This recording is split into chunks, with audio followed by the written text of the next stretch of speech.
Básicamente soy un recién llegado al departamento y propiamente al área de la arquitectura. Yo fui formado originalmente como arquitecto en Lomas Capotzato, pero seguí un raro camino de desarrollo académico que pues, me ha dado una perspectiva un tanto distinta a la formación tradicional. Y por eso mismo, ahora que enfrento esta dinámica que actualmente tenemos en el departamento, creo que hay algunas cosas que se podrían ver como áreas de oportunidad. No me atrevería a criticar las cosas como se han hecho, porque tienen su propia lógica. Simple y sencillamente voy a plantear algunos temas que me parece que podrían enriquecer el funcionamiento a partir de experiencias externas. El asunto es que yo empecé, al ser arquitecto de Azcapotzalco, siempre se da un sentido de como que la teoría es algo que se da en las clases para complementarlas, pero que no es lo realmente importante. El arquitecto de ella es mucho más pragmático, mucho más orientado al diseño, se piensa mucho en la cuestión técnica, en la cuestión de materialización propiamente, y me lo he encontrado en todos lados. Siempre que llego a algún lado y digo que soy un teórico, pues es algo así como que pues eres un fracasado. Como diseñador, un fracasado. Exactamente, no pudiste ser un arquitecto. Exactamente, dedicarme a este asunto de la reflexión y de la teoría siempre te consideran un poco menos, ¿no? Estás ahí, pero no lo eres. Y se me hace muy extraño porque justamente cuando yo salí de la carrera, mi primer trabajo fue con el profesor López Rangel, y lo primero que hizo fue darme una libreta y vete a investigar al campo. Y sin las herramientas para hacer la investigación, ¿no? Porque yo quería ser diseñador y hacer cuantas cosas. Íbamos a hacer un proyecto urbano y descubrí que lo primero que tenía que hacer era una excelente investigación del lugar, conocer el sitio, y además llegué, colecté la información y ahora cómo interpreto esta información. Y entonces me di cuenta que tardaba muchísimo. Y el camino pues me llevó justamente a hacer estudios más de corte sociológico.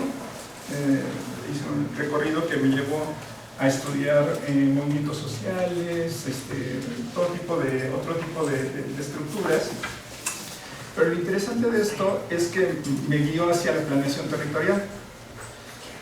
Y en la planeación territorial, esta idea entre la investigación, en la docencia y la materialización es un asunto que no se considera separado. De hecho, la práctica profesional, uno vende la investigación, o sea, una manifestación de impacto ambiental se vende. No se considera que la investigación es algo que nos sirve para hacer el diseño. La investigación es lo que se está vendiendo. Y más de una ocasión nos ha tocado que cuando van los grupos de planeación territorial a hacer un estudio en algún municipio, ese estudio acababa siendo pagado por el municipio. O sea, es de lo más común. Y de hecho, ahí también hay un problema. Se juzga mal al profesor que llega y consigue uno de estos acuerdos. O sea, los profesores, yo me recuerdo mucho a Ángel Mercado, que fue muy atacado también por ese tipo de cuestiones. Él llegaba y desarrollaba el proyecto a terminar con los alumnos, hacían los todos levantamientos, se terminaba el proyecto y se le daba a los municipios, y este tipo de cosas eran muy juzgadas, ¿no? Así como que pues, mal eso, ¿no? Yo no veo por qué estaría mal, porque a fin de cuentas se llevaba una experiencia real. Los chicos aprendían desarrollando el proceso de investigación en un sitio real, dando respuestas reales que a fin de cuentas se iban a transformar en un proyecto específico a llevarse a cabo. Entonces, en este sentido, esta idea entre que la investigación y la docencia y la práctica, como si fuéramos separados, pues no se me hace, bueno, desde esta perspectiva alejada, ¿no? La investigación, y además aquí también dentro de la UAM se considera que si tú estás dedicado a la investigación es un tiempo que le estás quitando a la docencia. Y eso también es una cuestión que no entiendo. Uno está haciendo, justamente la investigación es parte de la preparación de la docencia. Todo lo que aprendes investigando, aprendiendo, y de hecho en el momento en que estás haciendo la investigación estás haciendo docencia, el muchacho está aprendiendo sobre el proceso que está llevando a cabo. Entonces todo eso está mucho más integrado. Tal vez porque en la arquitectura tenemos a hacer la investigación aparte y luego la materializamos, y muchas veces agarramos esa investigación y nos la aventamos y empezamos a trazar la casita o el diseño como a fin de cuentas se nos va dando en este proceso que a muchos les gusta hacerlo mucho más creativo, ¿no? Mucho más que es menos determinado por las variables del lugar y más por la creatividad o la originalidad. Entonces, desde esta perspectiva, pues sí, me gustaría como revalorar este asunto de que la investigación no es algo separado. Y el tiempo que le dedicamos a la investigación no es algo que nosotros pudiéramos considerar que se lo estás quitando del otro lado. Digo, me tocó ser coordinador de planeación y también me tocó estarme besando las manos de que no nos alcanzaban los maestros para cubrir todas las horas. Y ahí venía el otro problema, ¿no? Uno se empieza a pensar en términos administrativos, en términos de complementar o de llenar huecos, uno acaba utilizando el proceso formativo de la UAM para cubrir estos huecos. Me voy a explicar. Yo desarrollé todo el proceso que se supone que debe seguir alguien que se formó en la UAM. Ayudante, becario postdoctoral, incluso cátedra Markovich, etc. Ya fui incrementando los niveles conforme los fui recorriendo. Pero ¿qué pasa? Los ayudantes de investigación se les está utilizando para asuntos administrativos. Y yo recuerdo que siendo yo ayudante de investigación, rara vez hice investigación. Me podían hacer catálogos, meter los papeles para NPC, hacer todo tipo. Aprendí un chorro de administración de la escuela, pero propiamente de investigación en ese primer nivel formativo no resultó tal cual. Cuando entré como profesor asociado de materias, la sobrecarga porque pues ese es al que le cargas ese no hace investigación, ¿no? Entonces cárgale sus 20 horas, todas las horas que puedas, aunque ni siquiera sepa cuál es de qué está hablando, ¿no? Porque pues es el que entró a cubrir esa plaza y entonces es multifuncional. Fue muy rico porque me ayudó, porque me recorrieron toda la carrera de planeación territorial, al punto de que dando la docencia aprendí planeación territorial, siendo yo arquitecto. Mucha gente, de hecho, piensa que soy planificador territorial dentro de planeación territorial, porque pues, de hecho nunca me eché todo el recorrido. O sea, lo aprendí enseñándolo, porque pues no había de otra. O sea, no me preguntaban, oye, ¿tú cuál es tu perfil y qué has estado investigando? No, es así.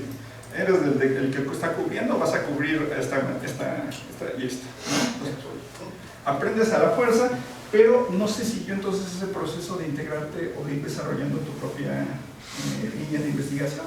Y eso es algo que estamos creando. O sea, el problema de todos los que ingresan es que no me están cubriendo y nunca incorporan la cuestión de la investigación. Van resolviendo tantas materias como pueden y eso los sobrecarga y además los desgasta muchísimo. El otro problema es que en este mismo proceso de estar en esa etapa de definición, si uno ya se queda o no se queda, más que empezar a investigar, uno está pensando en la plaza del próximo trimestre, ¿no? Y eso mete una presión muy fuerte y hace que personas muy talentosas que ya estudiaron en todo nuestro sistema, que fueron ayudantes, que tuvieron maestría, que hicieron el doctorado, que encuentren en cualquier otra oportunidad, en cualquier otro lugar y se nos va gente brillante. Y no existen más mecanismos para que ellos se vinculen efectivamente en una continuidad de los procesos de investigación. Es un robo de cerebros al estilo mexicano, ¿no? Entonces, durante este mismo proceso, a mí me tocó, dentro de todos los cambios, encontré una oportunidad en cátedras CONACYT. Y eso fue un golpe así muy grande. ¿Por qué? Porque fui a un instituto tecnológico de una ciudad pequeña, una ciudad que es Cancún, y estaba yo rodeado de ingenieros y de tecnólogos por todos lados. Y fue un impacto muy grande. ¿Por qué? Porque ellos, aun siendo un instituto chiquito, tenían un número de SNIS 3 y SNIS 2 impresionante en relación al número de profesores. ¿Cómo habían conseguido eso? Yo entraba a sus laboratorios y veía un microscopio electrónico con valor de varios millones de pesos. Y ya no les digo el resto de los equipamientos. En un laboratorio tenían más equipamiento que lo que nosotros tenemos en toda la división en términos de costo. ¿Cómo un instituto tan chiquito había logrado eso? Precisamente porque ellos no están, digamos que limitados en términos conceptuales a solamente su espacio. Básicamente ellos tenían contactos con gente de la universidad, con universidades en Montreal, con universidades de Estados Unidos, estaban trabajando en términos de nanomateriales y tenían todo un conjunto de intercambios académicos y de inversión con ellos. Y siempre peleaban este asunto de los presupuestos. Y es lo que yo había comentado. lo que son proyectos de ciencia básica, proyectos de ciencia de frontera, proyectos de todo tipo de inversión. Ellos siempre los peleaban y siempre estaban obteniendo porque hacían equipos interdisciplinarios. De hecho, la razón de la que yo estaba allá es que ellos no querían tener otro ingeniero más ahí, ellos ya eran los ingenieros y los técnicos, necesitaban una visión externa para complementar la implantación de estos procesos en términos territoriales. Entonces, estaban conformando equipos interdisciplinarios. En lugar de darle vuelta al mismo y solamente aceptar dentro de sus equipos a gente del mismo perfil, que a fin de cuentas acabamos hablando de lo mismo o encimándonos unos a otros, estaban hablando de que estaban conectando a gente que cada quien contribuía con su parte al mismo equipo. Es muy difícil que haya 3 o 4 personas hablando del mismo tema y que lleguen a un mejor resultado discutiendo cuando están todos de acuerdo. O sea, si estamos distintos nuestras perspectivas, entonces sí se nutren y se llega a un mejor resultado, ¿no? Además, eso cumple los requisitos de los mayores proyectos que actualmente se financian en CONACYT y que también es un requisito para los posgrados. Se pide movilidad, se pide que haya, digamos, gente que venga de distintos lugares, y ese es un riesgo que nosotros estamos teniendo en la UAM al solamente tener gente que está egresada del mismo lugar y que regresa al mismo y que nunca salió a la práctica profesional. Y entonces eso, en el primer bloque de formación de la UAM, pues no ocurrió, ¿no? Llegaron de todos lados, gente muy talentosa, y eso fue lo que nos hizo muy ricos. Pero el problema es que en este momento, y yo he vivido ese proceso, de hecho soy resultado de ese proceso, uno se forma dentro de la misma universidad y es muy difícil hacer cualquier otra cosa porque uno está trabajando dentro del mismo grupo y está cooptado por las ideas del mismo grupo. No existe tal movilidad. Entonces uno acaba incorporándose como profesor, pero con una visión que ya no cerró y que no nos permite ver más allá de lo que estamos desarrollando, ¿no? Eso es bueno porque se da continuidad, pero es malo porque no nos permite justamente tener este tipo de interacciones con otros grupos de otros lugares. Ellos estaban por necesidad conectados con gente de Canadá, con gente de Estados Unidos, y todo el tiempo había movilidad entre los profesores. O sea, los profesores realmente iban a dar conferencias allá y traían gente canadiense para dar conferencias a este lugar, ¿no? Y era un instituto chiquito, con unos recursos muy limitados propios, muy limitados, pero donde ellos entonces optaban por los presupuestos externos y por este tipo de intercambios, que bueno, obviamente también tenían una ventaja que los de Montreal, pues si les decían vamos a dar una conferencia a Cancún, pues les decían encantado, ¿no? Y allá vamos a poner todo lo que necesitemos, ¿no? Entonces, yo creo que es necesario entonces establecer mecanismos. Es muy loable esta idea de que respetemos y que protejamos a nuestra gente que ha hecho el trabajo, la talacha interna, que lo incorporemos como profesores.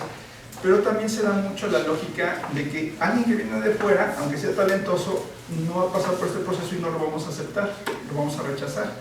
Y eso está generando también entonces una cerrazón dentro de las mismas ideas, dentro del mismo grupo, ¿no? Y a mí me parece que no es beneficioso. Hay que tener a nuestra gente, sí, pero sí necesitamos gente externa, incluso para los indicadores a futuro dentro de los términos de las evaluaciones de los posgrados.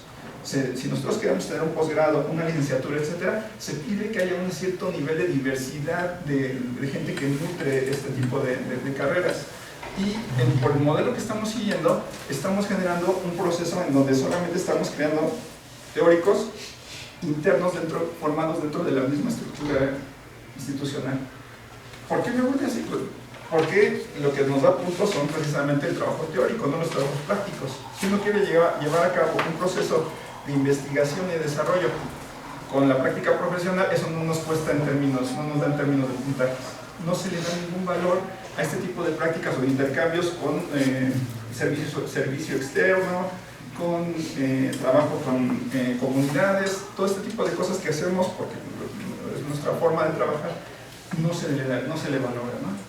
Entonces, yo encontré mucho esa problemática dentro de la carrera de planeación territorial, porque allá necesariamente necesitamos geógrafos, necesitamos psicólogos, sociólogos, economistas, y actualmente todo lo que está entrando son solamente planificadores territoriales formados dentro de la misma estructura. Un planificador territorial que no tiene la profundidad de conocimientos de economía o de sociología como para dar el adecuado impulso a las carreras de los chavos. Tiene una embarradita, al igual que todos los chavos, pero eso no le ayuda para ser el mejor docente, para esa estructura, para esa especialidad que se requería, ¿no? Entre otras cosas, también me estuve reflexionando sobre la posibilidad de favorecer el movimiento interno. He visto ahora en arquitectura y en planeación, hay muchas UEAs que son muy similares. Y de hecho, profesores de arquitectura pueden funcionar perfectamente dentro de algunas de las UEAs de planeación territorial y hacer un intercambio que puede ser muy beneficioso en términos de esta apertura, en términos de nutrir una visión distinta y también dentro de los alumnos, ¿no? Si nosotros, es una necesidad también para la evaluación, la certificación de las carreras, la movilidad de los alumnos, y pienso mucho en Coajimalpa, donde es obligatorio que cuando menos un trimestre ellos lo cursen en movilidad. Nosotros, en cambio, desafortunadamente, creamos solamente estructuras de desarrollo grupales. Eso es, todo el grupo va más o menos en el mismo sentido, y yo siento que si la educación en algún sentido es para favorecer trayectorias individuales. Esto es que si una persona se forma dentro de un cierto interés dentro de la arquitectura, tuviera la posibilidad de especializarse en áreas urbanas, especializarse en estructuras, especializarse en algún campo, y no solamente tener esta formación de bloque. Como último elemento, me gustaría trabajar todavía muchas más cosas, la cuestión de las tecnologías. El alumno contemporáneo tiene un acceso que nosotros no tuvimos en términos de documentación y de información enorme. Nosotros pues teníamos que ir a buscar el dato a la biblioteca, ellos en el celular pueden encontrar el mismo dato en 3 segundos. Eso hace que el docente tenga una acción distinta. O sea, antes era importante mandarlos a la biblioteca, pero si ahora puedes tener todos los libros de arquitectura dentro del celular, lo que tenemos que trabajar es en ayudarlos a ser más jerárquicos en términos de la lectura de esta información y hacer la parte más importante que sí sirve el sistema modular: la resolución de preguntas y el debate de las ideas, y no tanto el asunto de la mera colección de información, porque ellos ya la tienen ahí prácticamente en la mano, está abierta, ¿no? Y entonces el sistema modular, pues, en este momento es riquísimo por ese mismo modelo, ¿no? La discusión de la idea, el debate y la resolución de problemas reales. Yo lo dejaría ahí en mi introducción. Muchas gracias.